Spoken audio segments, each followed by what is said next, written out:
बेहची परम महाशांती. श्रोते हो, कर्माचे गुह्य रहस्य, कर्माचा सिद्धांत आणि नैसर्गिक आपत्ती ही शृंखला आपण गेले काही दिवस अभ्यासत आहोत.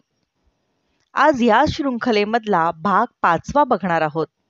आजचा विषय आहे जसे अन्न तसे मन, जसे पाणी तशी वाणी, जसा वायू तसा विचार. तर या सिरीजमध्ये आपण जाणून घेणार आहोत अन्न, पाणी आणि वायूचा मनुष्य आत्म्यावर कसा आणि किती परिणाम होत असतो आणि त्यावर उपाय काय. बापूजी आणि अनंत भैयामधील हा आध्यात्मिक वैचारिक संवाद जो स्वपरिवर्तन करण्यास आपल्याला भाग पाडेल.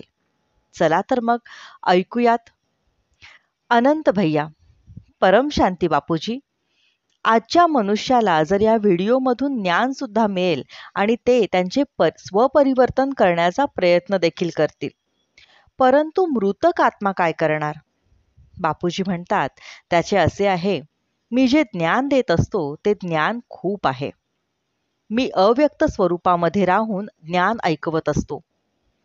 ते जे माझे व्हायब्रेशन्स आहेत, ज्ञान आहेत, माझे जे विचार आहेत ते समस्त दुनियेपर्यंत वरपर्यंत पोहोचत असतात, समस्त ब्रह्मांडापर्यंत जातात, आपल्या गॅलेक्सीपर्यंत जातात.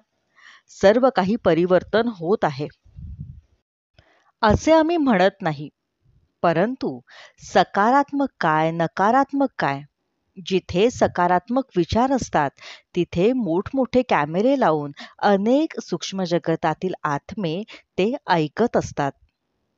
सर्व जणांना वाटत असेल की आम्ही तर फक्त मनुष्य आत्म्यांना ऐकवतो, पण तसे नाही. सूक्ष्म जगतामधील लोक देखील हे ज्ञान ऐकत आहेत. तशी पण एक गोष्ट सांगू का, सूक्ष्म वतनवाले भूत प्रेतांना वायुमंडळातून पकडत असतात. ते सुद्धा वायुमंडळामध्ये रेकॉर्डिंग होत असते. आपण जे बोलतो त्याचं वायुमंडळामध्ये रेकॉर्डिंग आहे. तर जसे कोणी इथून वरून येत असतो, कोणी व्हिडिओ बघत असतो, कोणी यूट्यूब बघतो, तर तो इंटरनेटवर जाईल. ते व्हायब्रेट होऊन इंटरनेटद्वारे हे सॅटेलाईटवरून विचार येतीलच ना. तर त्यांचे विचार, त्यांचे व्हायब्रेशन्स जे तुम्ही बघत असता सॅटेलाईटद्वारे वायुमंडळामध्ये, असे चांगले आत्मे वायुमंडळातून डायरेक्ट त्या आत्म्याचे रेज विचार पकडून संपूर्ण रेकॉर्डिंग विचार करू शकतात. तुम्ही जसे इंटरनेटवर बघत असतात तसेच तुमचे ते विचार ते पकडतात. थोडक्यात काय, हे ज्ञान ऐकून तुमच्यामध्ये जो सकारात्मक भाव निर्माण होतो त्याप्रमाणे सूक्ष्म जगतामधील आत्मे ते विचार, ती सकारात्मकता पकडतात. आत्मे थोडे शक्तिशाली असतात आणि थोडे वरती म्हणजे 2 लाख किलोमीटर किंवा लाख किलोमीटर वरती असतात. यावर अनंत भैया विचारतात, तुम्ही म्हणताय ते खरंय बापूजी, पण आजकालच्या इंटरनेटच्या जमान्यामध्ये हे जे काही सकारात्मक व्हिडिओ असतील ते अगदी 1% असतील. बाकी 99% व्हिडिओज हे नकारात्मकच आहेत आणि हे संपूर्ण इंटरनेटभर फिरत आहेत. प्रत्येक ठिकाणी खूप नकारात्मकता वाढलेली आहे. बापूजी म्हणतात, असे बघा, जे वायुमंडळ आहे त्यातील 99% वायुतत्व विषारी बनले गेलेले आहे.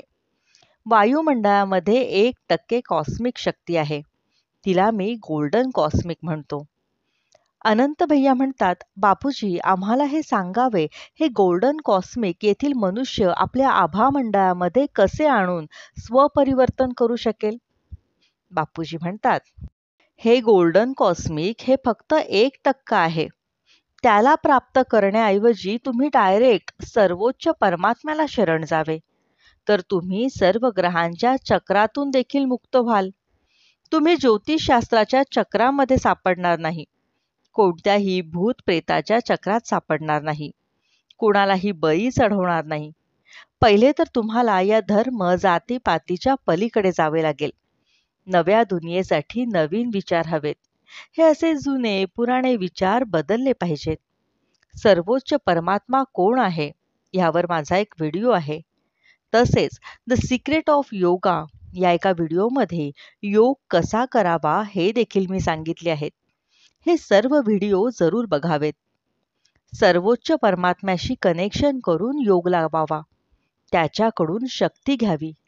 त्यामुळे आत्म्यामध्ये खूप शक्ती येईल.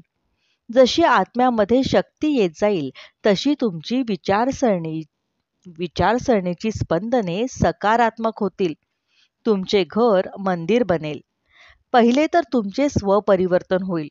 तुमचे स्वतःचे परिवर्तन होईल आणि नंतर घरामध्ये परिवर्तन होईल. नंतर तुमच्या आसपास परिवर्तन होऊन सर्व काही ठीक होईल. अनंत भैया म्हणतात, बापूजी, जसे आपण म्हटले आहे की मनाला मंदिर बनवा. आता मनात जे नकारात्मक विचार येत असतात ते आमच्या खाण्यातून, बघण्यातून, पिण्यातून येत असतात. म्हणजे ते शाकाहारी आहेत की मांसाहारी आहेत.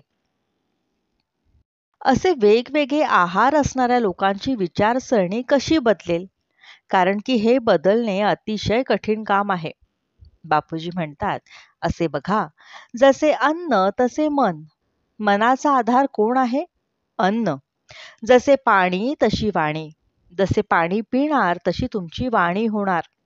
श्वासात हवेतील नकारात्मकता घेतली तर तुमचे विचार, वायू त्यानुसार नक्कीच बदलले जातील. वायू तत्वामध्ये जे आहे ते तुमच्या विचारांवर परिणाम करते. तर हे तीनही गोष्टी बदलल्या पाहिजे. पाण्याने वचन, वाणी बदलली जाईल. अन्न खाण्याने मन बदलले जाईल. आणि विचार वायूने वायू तत्वातील विचार बदलले जातील. तर मन, वचन, कर्म तुम्हाला बदलायचे आहे. ते तुम्हाला शुद्ध करायचे आहे. सगळ्यात पहिले तुम्ही जे अन्न खात आहात, जे काही खात आहात ते शुद्ध शाकाहारी असले पाहिजे. जे कोणी मांसाहारी आहेत, एक गोष्ट सांगतो, जेव्हा तुम्हाला तुमचे मन मंदिरामध्ये बदलायचे असेल तर तुम्ही तुमच्या देवी देवताला कशाचा नैवेद्य दाखवता?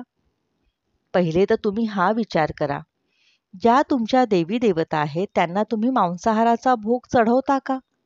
ज्या देवी देवता मांसाहाराचा भोग बली मागत आहेत तर मी असे समजतो की त्या देवी देवता नाहीतच, त्या पिशाचिनी डाकिणी आहेत. जर चांगला मनुष्य नॉनव्हेज खात असेल तर चांगल्या विचारसरणीचा माणूस काय खात आहे? नॉनव्हेज, तो जो बळी मागत असतो, जो मांसाहार करत असतो तो कोण आहे? तुम्हीच विचार करा. ते कोणत्या विचारसरणीचे आहेत? तर मग त्यांचं मन कसं असेल आणि त्यांची बुद्धी कशी असेल? अनंत भैया म्हणतात, बापूजी, काही लोकांनी अशी गोष्ट पसरवली आहे की महाकाली देवीला बळी द्यावा लागतो. तिला रक्त पाहिजे असते. तिला हे पाहिजे, तिला ते पाहिजे. तर तिच्या नावावर हे जे काही होत आहे ते लोकांनी त्यांची स्वतःची इच्छा पूर्ण केली आहे. जाऊ द्या, आपण या भानगडीत कशाला पडायचं? माझा प्रश्न हा आहे की निष्काम कर्म काय आहे आणि ते कोण करू शकतो? श्रोते हो, अनंत भैयांनी विचारलेल्या या प्रश्नाचं उत्तर आपण पुढच्या भागामध्ये नक्की बघूयात. परम शांती.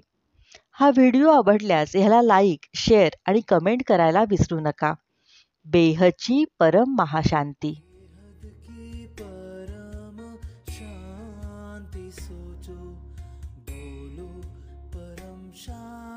Join us daily for our morning live meditation, Monday to Saturday, 5:30 to 6:30 a.m. Join us daily for live meditation, 10 p.m. to 11 p.m. on YouTube Live. Subscribe now. Website www.paramshanti.org. Email us anant@paramshanti.org. Like, share, subscribe. Join today.